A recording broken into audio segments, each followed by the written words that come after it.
মহাপ্রভু নবদ্বীপে বসে তিনি মুকুন্দ সঞ্জয়কে ডেকে ডেকে বলেছিলেন, মুকুন্দ, পৃথিবীতে আছে যত নগরাদি গ্রাম, সর্বত্র প্রচার হইবে মধুর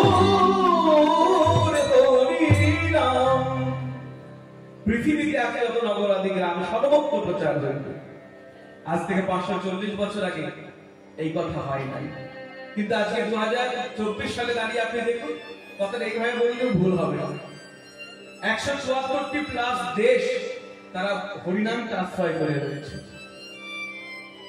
আজকে আপনি পাশ্চাত্য দেশের দিকে তাকিয়ে দেখুন, আমেরিকায় দেখুন হরিনাম যজ্ঞ হচ্ছে। আপনি ফ্রান্সে যান, এরকম লীলা কীর্তন হচ্ছে না কোথাও, খুব কম, দু এক জায়গায় আপনি দেখতে পাবেন। ফ্রান্সে যান, হরে কৃষ্ণ মহামন্ত্র নাম আছে। এবং শুধু তাই নয়, যারা একদিন কাঁচা মাংস খেত আফ্রিকার, তারাও আজকে মহামন্ত্র নাম আশ্রয় করেছে। দিকে দিকে কে দিয়েছেন? আগে না হৃদয়ে গেছে, তারপর তো মুখ থেকে বেরিয়েছে হরিনাম। তারা প্রসাদপতি হয়েছে, তারা সদাচারী হয়েছে। যদি দেখতে হয়, বেশি দূরে না, ইস্কনে যান, মায়াপুরে যান, নবদ্বীপে যান, কত বহু সন্তানদের কাছে তারা মন্ত্র নিয়েছে, ইস্কনে দীক্ষা নিয়েছে, রামাকুণ্ডে আছে, দিকে দিকে ছড়িয়ে আছে। কিন্তু পিছিয়ে পড়লো কারা জানে? আমার মতো বাঙালি, যাদের ঘরে বহু সুন্দর এলেন, যাদের দাঁড়ে দাঁড়িয়ে নিতাই চাল হরিনাম দিলেন, সেই বাঙালি জাতি নিজেদের রেশারেশির কারণে তারা পিছিয়ে পড়ল। এই ওর পাশে বসবে না, ওই সম্প্রদায় ওর পাশে বসবে না, ওই সম্প্রদায় ওকে দেখতে পারে না। এরা মহাপ্রভু ধর্মকে প্রচার করত, যার জন্য আমরা পিছিয়ে যাই। এগিয়ে গেল কারা? যারা বিদেশি, যাদের হরিনাম করবার কথা না, যারা অন্য ধর্ম নিয়ে থাকার কথা, তারা এগিয়ে গেল ভক্তি রাখে। তারা আপনার সঙ্গে তর্ক জুড়বে না, তারা আপনার সঙ্গে শাস্ত্র নিয়ে কখনো তর্ক জুড়বে না। তারা জানে তর্ক করে কিছু হবে না, যা কাজ করবার এই হরিনামের ঝোলাতেই হবে, হরিনাম আশ্রয় করে নিবে তারা। কিন্তু আমি আপনি তর্ক করে মরলাম, শেষ হয়ে গেলাম। তার জন্য আপনিও দায়ী, আমিও দায়ী। ধর্মটাকে নিচে নামিয়ে দিলাম, নিজেকে বড় করবার জন্য, নিজের মতটাকে প্রতিস্থাপন করবার জন্য। আমি ঠিক আর সবাই ভুল। দেখবেন এটা আজও আছে, প্রত্যন্ত গ্রামে গেলেও দেখা যায় গোড়ানো আছে, এখান থেকে বেরিয়ে আসে। মহাপ্রভু কি বলেছে চৈতন্য চরিতামৃত, চৈতন্য ভাগবত ভালো করে দেখুন, তাহলে আমার বক্তাকে ধরে ধরে খুলে খুলে বলতে হবে। দেখবেন আপনাদের ভালোবাসায় বহু মানুষ এই পথে আসছে। আজকে মানুষ আসে না কেন এই পথে? আমাদের ভালোবাসা দিয়ে আমরা টেনে আনতে পারি না, আমাদের মধ্যে ভালোবাসা কম। আর নিতাই চাঁদ গৌর সুন্দর কি বললেন? কুকুরকে পর্যন্ত মহাপ্রভু কোল দিয়েছেন ভালোবেসে। যার জন্যই তো ওই যে ঝাড়িখণ্ডের পরে যখন মহাপ্রভু যাচ্ছিলেন, যে হিংস্র বাঘ সেও হরিনামে কাঁদল, সেও হরিনামে নৃত্য করলো, হরিনাম করলো। কেন না? ভালোবাসা। যাই হোক, অখিল জীবের মনোলোচন ভাব কি দিয়ে লোকের মনকে মহাপ্রভু হরণ করলেন, চুরি করলেন? হরিনামের দ্বারা। হরিনাম ছাড়া কিছু না, হরিনামের দ্বারা মানুষের মনকে চুরি করবেন। তিনি কি ফাঁক পেতে রাখলেন? বলে কি চার দিল? ফাঁক ফাঁক তো চার দেয়, বলে ওই যে হরিনাম, হরিনাম চার দিয়ে লোকের মনকে চুরি করবে। যার জন্য বৈষ্ণব মহাজন আকরের মধ্যে বলছে, ফাঁদে পেতেছে গো, ফাঁদে পেতেছে গো, জীবের মনোমৃগী ধরবারে লাগি, ফাঁদে পেতেছে গো, ধরবারে লাগি, জীবের মনোমৃগী ধরবারে লাগি, হরি হরি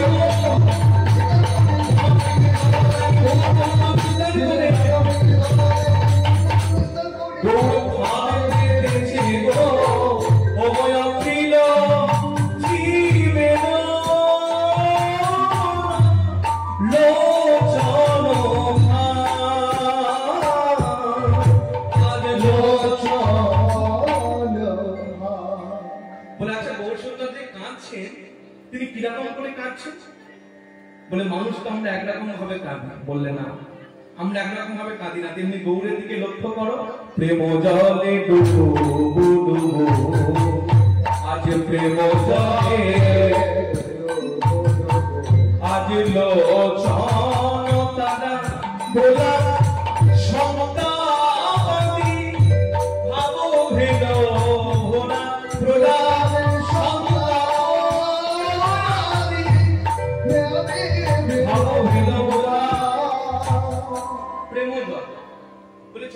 তিনি বলতে পারতেন পদকর্তা, বললেন প্রেম জল। প্রেম জল মানে জল পড়ে না, চোখটা জলে ভর্তি হয়ে যায়, তারপর মুক্তা বিন্দুর মতো টপ টপ করে এই মাঝখান থেকে পড়তে থাকে।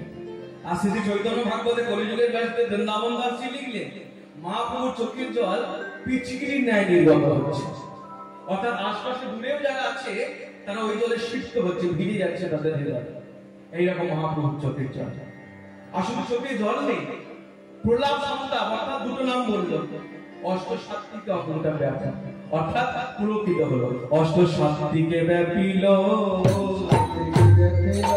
আমার মহাপ্রভুর শ্রী অঙ্গ, অষ্টসাত্ত্বিকে ব্যাপিল আরে ভাবে দেবী ভোর হলো, ভাবে দেবী ভোর হলো, ভাবে দেবী ভোর হলো, ভাবে দেবী ভোর হলো, শাস্ত্রীকে ব্যাপিল তাই প্রলাপ সন্তাপ আদি ভাব ভেদ। বলে মহাপ্রভু চোখের জল পড়ছে, কিন্তু আরো একটি ব্যাপার দেখা গেল, এটা যারা অন্তরঙ্গ তারা দেখলেন, গৌর সুন্দর যে কাঁদছে, শুধু কাঁদা নয়, আজকে নিজের চরণ দুটি নিজেই ধরেছেন। বলে মানুষ তো কখনো কেউ নিজে পা ধরে নিজে কাঁদে না, তাহলে নিজে কাঁদলো কেন? বৈষ্ণব মহাদেবের তত্ত্বটি ব্যাখ্যা করলেন। বলে গৌর সুন্দর কে জানো? এই গৌরের মধ্যে দুইজন আছে। বলে কে কে আছে? বলে রাধা কৃষ্ণ উভয় বর্তমান, যার জন্য আগে নিজের চরণ দুটি নিজে ধরে কাঁদছেন। ভক্তরা বুঝে নিলেন, যার অন্তর কৃষ্ণ বহি রাধা, রাধা অবশ্য বলিত, তিনি নিজের চরণ দুটি নিজে ধরে কাঁদছেন।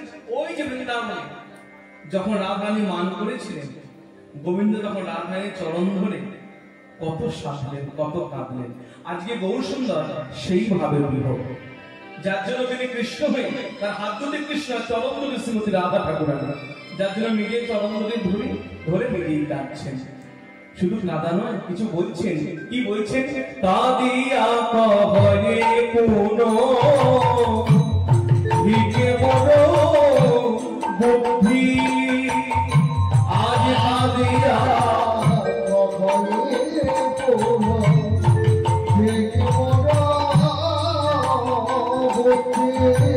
কাঁদিয়া কহে পুনো ভিকে বড় বুদ্ধি, কাঁদিয়া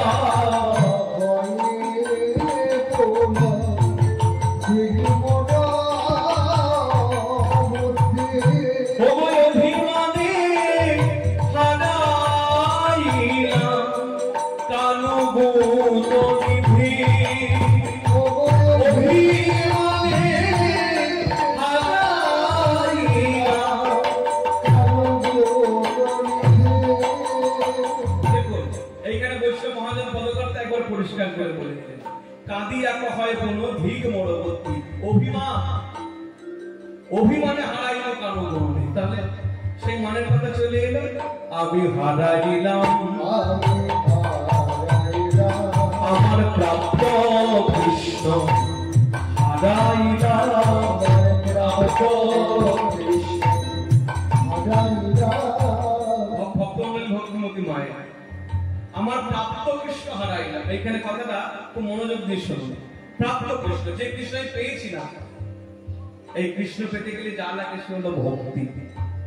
দেখবে আমাদের মনে ভক্তি থাকে, কিন্তু কখনো কখনো দেখা যায় ছোট বয়সে যে ভক্তি হৃদয়ে ছিল, এখন বড় হয়ে কিন্তু সেই ভক্তি আর নাই। মন থেকে বিশ্বাস ভক্তি উঠে গেছে, চলে গেছে। কেন বলুন তো? নিজের মধ্যে অহংকার এসেছে। এই অহংকারে কখনো ভগবানকে পাওয়া যায় না। যার জন্য দেখো ঠাকুর রামকৃষ্ণ পরমহংসদেব গলার পৈতেরা খুলে ফেলে দিয়ে মা মা বলে ডাকছে। কেন? তাকে প্রশ্ন করেছে তার ভাগ্নে, কেন পৈতেরা ফেলে দিলে? বলে ওরে, পৈতে থাকলে যদি আমার অহংকার হয়, আমি ব্রাহ্মণ, আমি তো আমার মাকে হারিয়ে ফেলবো। যার জন্য এই অহংকারটাকে দূরে রেখে তারপর ভজন সাধন করি। আমি হারাইলাম আমার প্রাপ্ত কৃষ্ণ, হারাইলাম আমার প্রাপ্ত কৃষ্ণ। কেন হারালে? ও গণিদার